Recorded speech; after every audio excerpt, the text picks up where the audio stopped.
राजस्थानी भाषा की कहावत है कि फूलाबाई फूलगी और गैल का दिन भूलगी। तो मैं उनको याद दिलाना चाहता हूं कि ईआरसीपी आपका इंतजार करती रही 5 साल तक। मैं उनको याद दिलाना चाहता हूं कि जमुना का जल आपका इंतजार करता रहा। मैं उनको याद दिलाना चाहता हूं कि 22 बार पेपर लीक होने के बाद में विद्यार्थी इंतजार कर रहे। वो भूल गए कि उनके बनाए हुए आरपीएससी के मेंबर जेल में चले गए। वो भूल गए कि उनके बनाए हुए जल मंत्री, पीएचडी मंत्री और उनका सारा डिपार्टमेंट जेल में चला गया।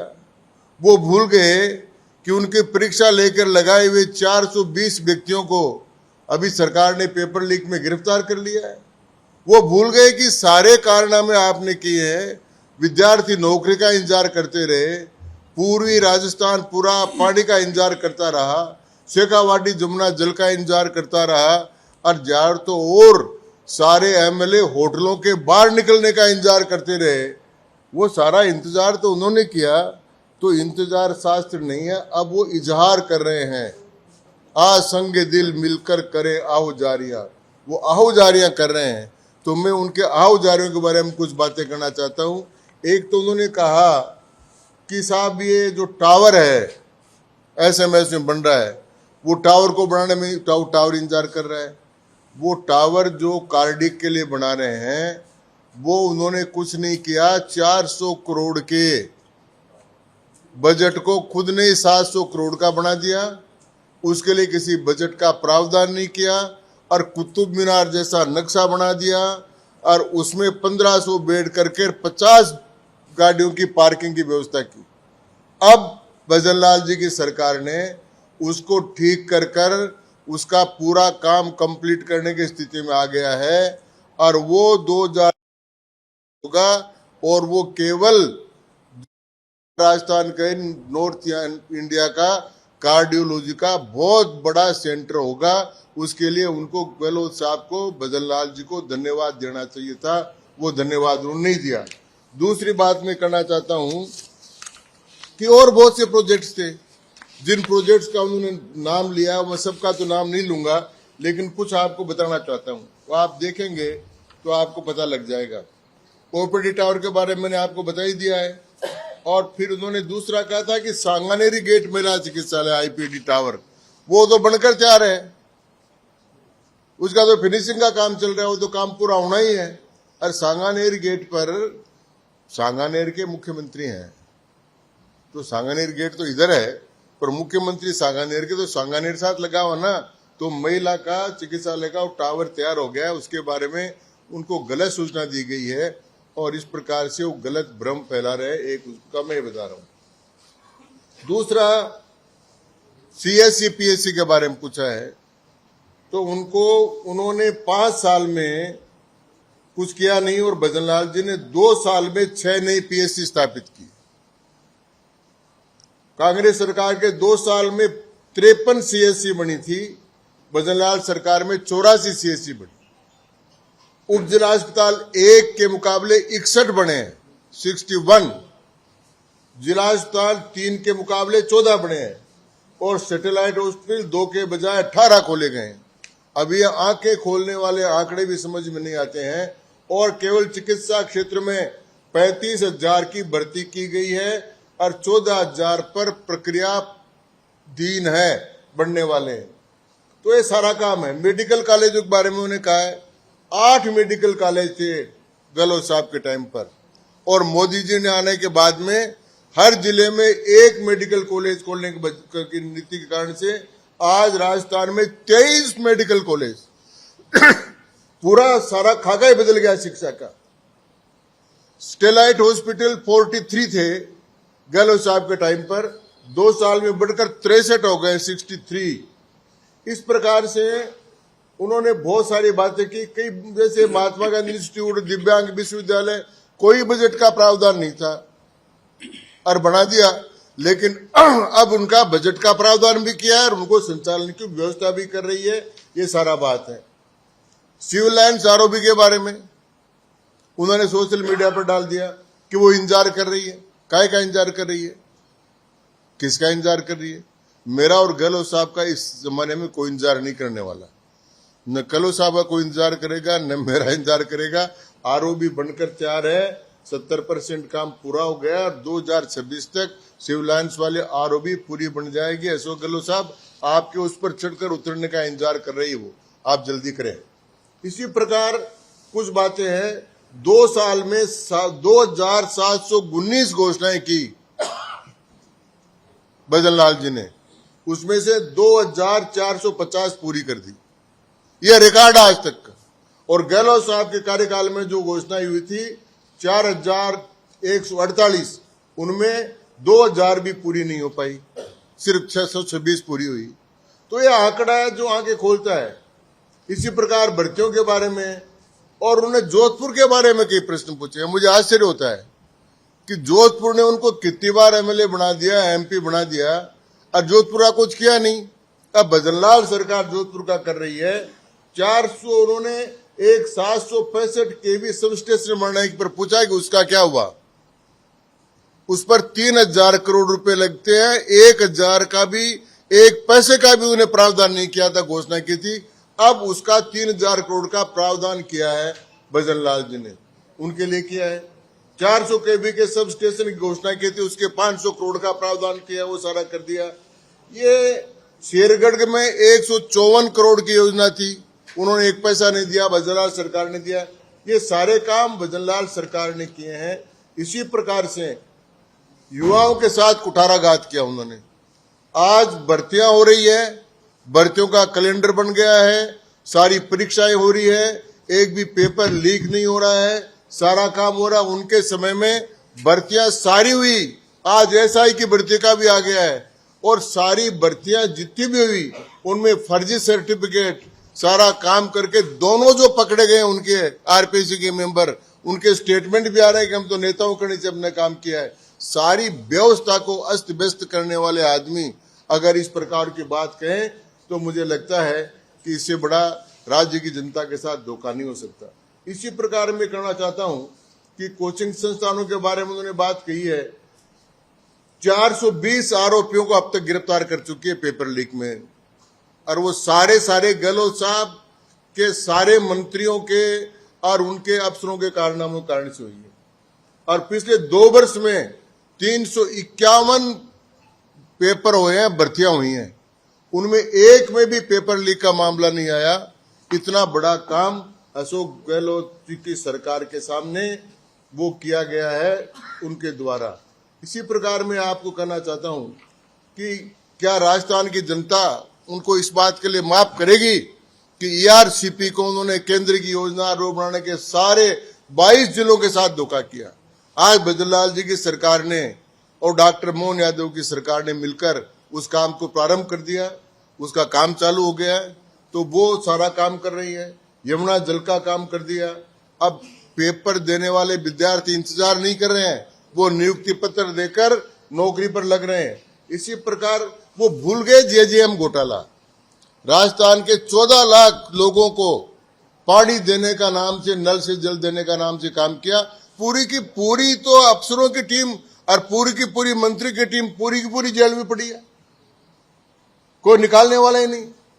तो इतना बड़ा घोटाला करके ये सारा काम किया है। और मेडिकल में भी बहुत घोटाले हुआ है। सिलिकस का वो सिलुकिन जो बीमारी उसका निकला अभी, वो भी बहुत बड़ा घोटाला साबित होगा, वो भी इनके सामने पर हुआ। इस कारण से उनको तत्कालीन चिकित्सा मंत्री को भी बैठाना पड़ा। तो कितने मंत्रियों पर कितने घोटाले हैं। तो ये मैं कहना इतना ही चाहता हूं कि छाजड़ा तो बोले चालनी बोले भी के 70 छेद है। तो गहलोत साहब की सरकार के तो 70 छेद थे, तो वो 70 छेद वाले नहीं बोले, इस पर ठीक है। मैं आग्रह करूंगा, मेरे मित्र हैं, मैं उनसे आग्रह करूंगा कि ये बातें अगर उठानी है तो विधानसभा में आकर मुंह खोले, विधानसभा में प्रश्न पूछे, संसदीय लोकतंत्र का सम्मान करे और अपनी खीज मिटाने के लिए जो कांग्रेस पार्टी उनका वो कर रही है, अपमान कर रही है, उनकी उपेक्षा कर रही है, वो खीज मिटाने के लिए सोशल मीडिया का में जाकर फर्जी बातें और गलत तथ्य देकर राजस्थान की जनता को गुमराह करने का प्रयत्न नहीं करें। इन्हीं शब्दों के साथ मैं आप सब लोगों को धन्यवाद दूंगा। आप आए और कोई प्रश्न आपको पूछना हो तो आप पूछ सकते हैं। जी,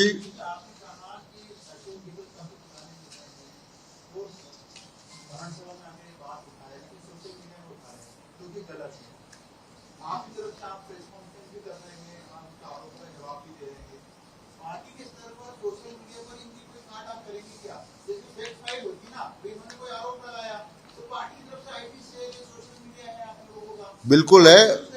अब मैंने ये शुरुआत करी है आज प्रेस के माध्यम से, आप लोगों के माध्यम से। सबसे बड़ा हथियार तो आप लोगों का ही है, तो वह उस हथियार का प्रयोग अब ये करेंगे तो सोशल मीडिया पर भी इनको जवाब दिया जाएगा। लेकिन वो बात ये है ना कि वो कांग्रेस पार्टी तो उनका प्रचार कर नहीं रही है, कांग्रेस पार्टी अपने उस पर भी नहीं डाल रही है, क्योंकि कांग्रेस पार्टी में उनको जगह ही नहीं है। अब वो अपनी जगह बनाने की कोशिश करते, तो कोई जगह नहीं निकली तो वो इस माध्यम से कोशिश कर रहे हैं, ये मेरा कहना है।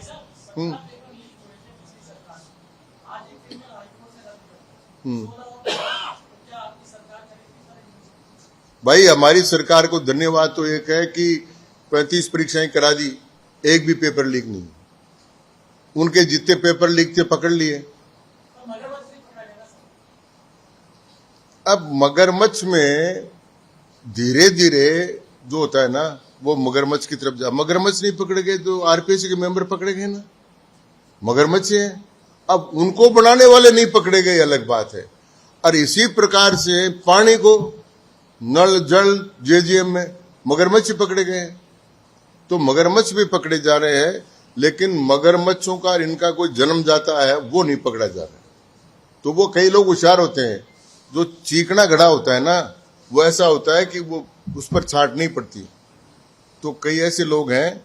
तो मैं कहना चाहूंगा एक ही बात कि उनके लिए दो लोकोक्तियां मैंने कही है। एक कही है फूलाबाई फूलगी और गैल का दिन भूलगी, कि उन्होंने जो कुछ किया उसको भूलकर वो दूसरी बात कर रहे हैं। अब एक में उन्होंने कहा है कि छाज लो तो बोले चालनी बोले बिके 70 कोच का छेद। तो ये दोनों बातों को उनको ध्यान करना चाहिए। एक शास्त्र को कभी अपमानित नहीं करना चाहिए। शास्त्र केवल 64 हैं भारत में लिखे हुए, और इंतजार के साथ शास्त्र को लगाना ये ठीक नहीं है। इजहार करो आप, वो इजहार कर रहे हैं, इंतजार करने की जरूरत नहीं, इजहार कर रहे हैं, आओजारियां कर रहे हैं। ये उर्दू के शब्द है, उनको ये प्रयोग करना चाहिए। कम से कम शास्त्र का प्रयोग तो नहीं करें। आज सोशल मीडिया का जमाना है? सोशल मीडिया का जमाना आज, और सोशल मीडिया से कह रहे हैं तो इससे माना जाए कि एक अशोक गहलोत ने अपने ट्वीट के माध्यम से पूरी बीजेपी को चक्करगेंदी कर रखा है। उसके बाद जो काट करने के लिए बीजेपी प्रदेश अध्यक्ष, बीजेपी के महामंत्री, पूर्व नेता प्रतिपक्ष, बीजेपी के और जो अन्य है, वो तमाम लोग लगे हैं। और आप भी इसी इंतजार शास्त्र के खिलाफ आए, तो क्या वो अभी भी उनके जो इंतजार शास्त्र लगातार दे रहे हैं, उनके बीजेपी कहीं ना कहीं हल्की नजर पड़ रही है, वो भारी पड़ रहे हैं? नहीं, भारी तो हम ही पड़ रहे हैं, क्योंकि हमको पता है कि गहलोत साहब रहेंगे तो बीजेपी का अच्छा दिन रहेगा। तो इसलिए वो बोल रहे हैं तो बोले, उनके कारण से हम बार बार सरकार में आते हैं। और कांग्रेस पार्टी ने इस तथ्य को स्वीकार कर लिया कि अशोक गहलोत को बनाना मतलब बीजेपी को वापस सत्ता सौंपना, इसलिए उनको सब कामों से दूर कर दिया। तो वो क्या करें? तो अब अपने पैर जमाने के लिए वो एक कार्रवाई कर रहे हैं। गहलोत साहब ने एक मुद्दा उठाया है कन्हैयालाल टेलर मर्डर केस का। आप लोगों ने बड़ा मुद्दा उसको बनाया हुआ था, और अब तो कन्हैयालाल के परिवार में सोशल मीडिया पे आ गया, पूछ रहे हैं कि 4 साल हो गया, हमें न्याय कब मिलेगा, हम कब गंगा में अस्थियां विसर्जित करेंगे? बिल्कुल ठीक बात है उनकी। कोशिश करेंगे कि वो एनआईए इसकी जांच करके सारा काम कर रही है, तो न्यायिक प्रक्रिया है। अब जो नए न्याय संहिता बनी है उनके अंतर्गत अगर केस होता तो बहुत जल्दी निकल जाता। ये आईपीसी की प्रक्रियाएं कुछ धीमी थी, इनके कारण से देर हो रही है। इसलिए तो नई न्याय संहिता लेकर आए हैं, जिनके कारण से केसों का जल्दी निपटारा हो। एक और सवाल है कि सब इंस्पेक्टर भर्ती का मुद्दा भी काफी तेजी से उठाया था आप लोगों ने, जिस सरकार ने कोर्ट में यू टर्न ले लिया। आज कोर्ट में जो है डिवीजन बेंच ने सरकार की दलीलों को नामंजूर करते हुए पूरी भर्ती को रद्द कर दिया है। नहीं, आज उन्होंने स्वीकार कर लिया जो सरकार ने कहा था उसको। ऐसा ही उसके मुद्दे पर सरकार का पक्ष सही रहा है। नहीं, सरकार कोर्ट में गई थी ईवी में, और सरकार ये चाहती थी कि एसआई भर्ती जो रद्द हुई थी, सिंगल बेंच ने की थी, वो रद्द नहीं हो, लेकिन आज ईवी ने वापस आज वो कई कारणों के साथ जोड़कर किया, एक वो आयु का भी जोड़कर किया, सारा जोड़कर उन्होंने किया, तो ठीक है, न्यायपालिका ने कर दिया तो कर दिया, तो सुप्रीम कोर्ट में जाएगी, तो ये उनकी गलती है ना भाई, सुप्रीम कोर्ट में सरकार जाएगी कि आपको सुझाव देगी। ये मुझे इसका ध्यान नहीं है। एक उन्होंने ये भी कहा अशोक गहलोत ने कि कॉन्स्टिट्यूशन क्लब की मेंबरशिप में ट्रांसपेरेंसी नहीं है, उसको एक साल लेट शुरू किया गया। आपको गवर्निंग बॉडी में क्या है? भैया मैं बता देता हूँ, देखो भैया, कॉन्स्टिट्यूशन क्लब जो बनी आज वो बहुत अच्छी तरह चल रही है, और जब वो गए थे तो जिस हालत में छोड़कर गए थे तो उसमें फर्नीचर की व्यवस्था करनी थी, वो सारा काम करना था। सरकार ने 6 महीने में उसका पूरा काम किया, उसके बाद टेंडर जारी कर दिए, टेंडर जारी कर कर अब वो क्लब अच्छी तरह से चल रही है, वहाँ कार्यक्रम भी हो रहे हैं, फंक्शन भी हो रहे हैं, सारा काम हो रहा है, और कॉन्स्टिट्यूशन क्लब बहुत अच्छी तरीके से चल रही है। और मैं उनसे निवेदन करूंगा कि वो खुद भी आए और सुबह सुबह जिम के अंदर उसका आनंद लें, स्विमिंग का आनंद लें, वहाँ कलेवा बना हुआ वहाँ कलेवा करें, ये मेरा उनको निमंत्रण है। वो देख लेंगे तो उनका भ्रम दूर हो जाएगा, क्योंकि मैं तो रोज सुबह जाता हूँ वहाँ। मैं एकमात्र आदमी हूँ जो वहाँ 80 वर्ष की उम्र में रोज जिम के अंदर जाकर काम करता हूँ। आप लोगों को भी निमंत्रण है कि आप लोग भी आ जाए। आप कह रहे हो अशोक गहलोत की परेशानी है, कांग्रेस वहाँ दिल्ली में भी नहीं पूछ रही, राजस्थान में भी नहीं पूछ रही, क्या आप उनको ऑफर करेंगे क्या बीजेपी में आने का? नहीं, बिल्कुल नहीं करेंगे। वो गांधीवादी आदमी है और वो अपने पथ पर चलते रहे, वो पितृता अब भी रहेगी। आपको लगता है कि आपके पुराने मित्र आपकी बात मानेंगे? विधानसभा में नाम मेरी बात वो मानते हैं, वो विधानसभा में कह चुके हो, मेरी बात मानते हैं। मतलब दिल्ली में आपने बोला पायलट काम करने के लिए राजस्थान की राजधानी नहीं करने राजनीति के लिए दिल्ली में क्या प्लान? उनका तो कैरियर चरम सीमा पर पहुंच गया, चरम सीमा के बाद तो उतराव भी आता है। धन्यवाद, नमस्कार।